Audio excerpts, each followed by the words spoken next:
देखंतु आमर गोटे लंका गछ आम छात उपर लंका गछटा देखंतु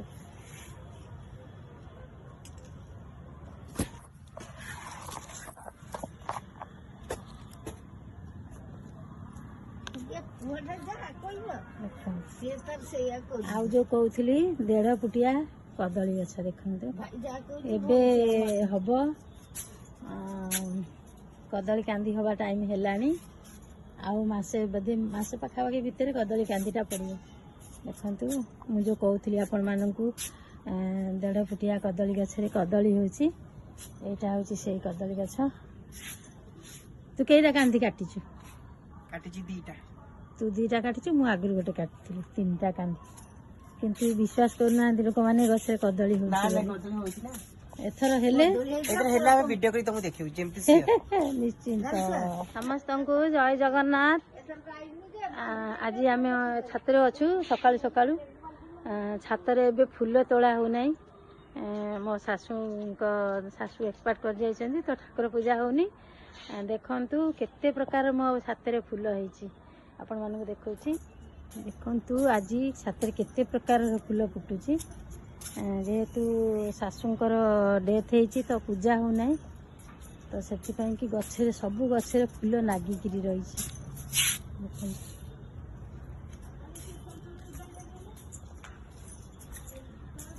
अपराजिता एटा हूँ धला मंदार देखु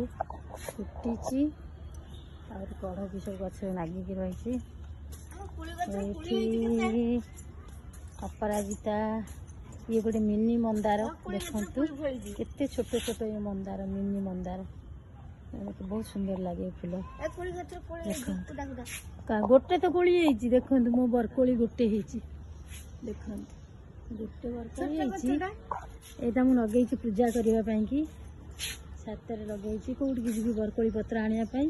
सेति पई छाତରେ मोर दुब बरकोली पत्र आंब डाल सबू लगी देखते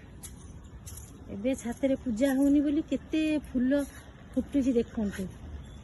ये फूल तो आपण माने देखि नथिबे कहीं ना ये फूलर नाटा कौन कहे समस्ते कमेंट रे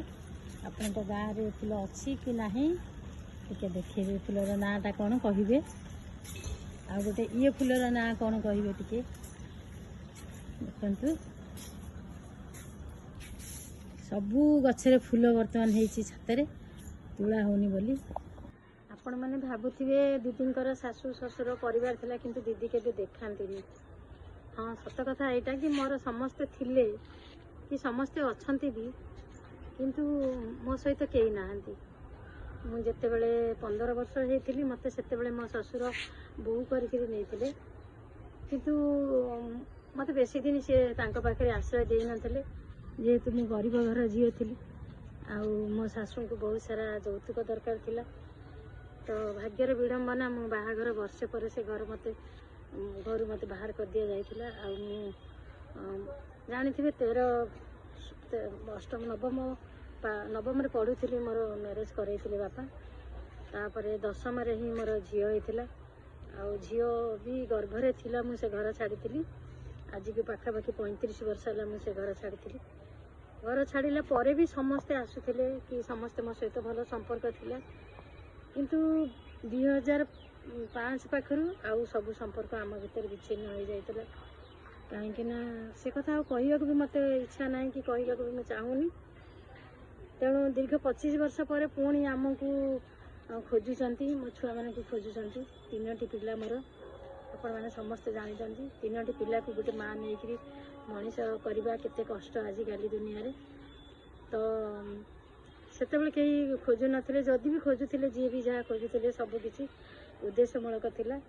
तेणु मुझे बाध्य होगी साइड हो रही कि जो शाशुंकर देहांत होती तो पुणी समस्ते मन पकड़े समस्ते खोजिले साई पड़िशा भी खोजुंट तेणु जीवी कि जीविनी भावुची आपण मैंने कमेंट कहतु गले ठीक हम कि ना तथापि से तो आउ नहांती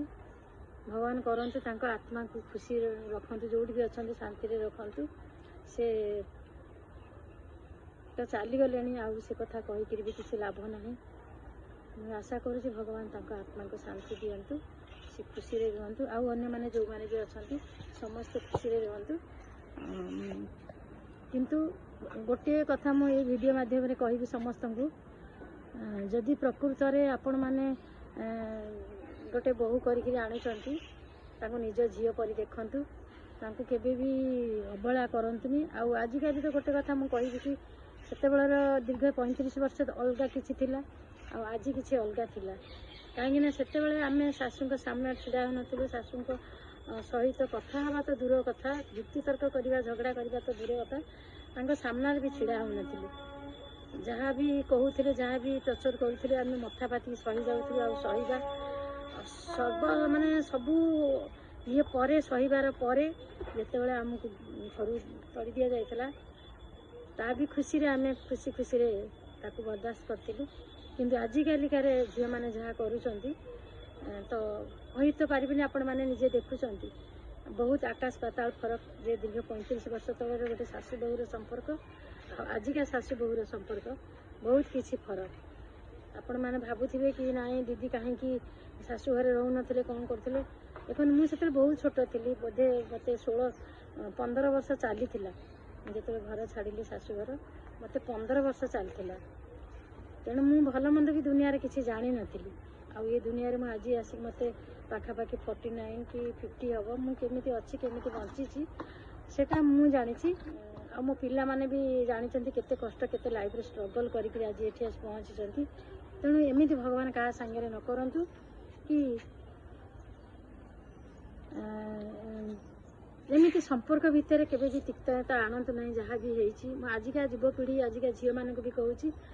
ଶାଶୁ ଘରେ ସବୁବେଳେ ଭଲ ସମ୍ପର୍କ ରଖନ୍ତୁ। ଶାଶୁମାନଙ୍କୁ ବି କହୁଛି ସବୁବେଳେ ନିଜ ବୋହୂକୁ ଝିଅ ଭଳି ଭାବନ୍ତୁ, ନିଜ ଭିତରେ ସମ୍ପର୍କ ଭଲ ରଖନ୍ତୁ। ମୁଁ ଜାଣିଛି କିଛି ବୋହୂକୁ ଝିଅ ଭଳି ସମ୍ପର୍କ ଦେଖିଲେ ବି ସେମାନେ କେବେ ମା ଭଳି ଭାବନ୍ତି ନାହିଁ। ଯାହା ବି ହଉ ସମସ୍ତେ ଭଲରେ ରୁହନ୍ତୁ, ସମସ୍ତେ ଖୁସିରେ ରୁହନ୍ତୁ। ଜୟ ଜଗନ୍ନାଥ।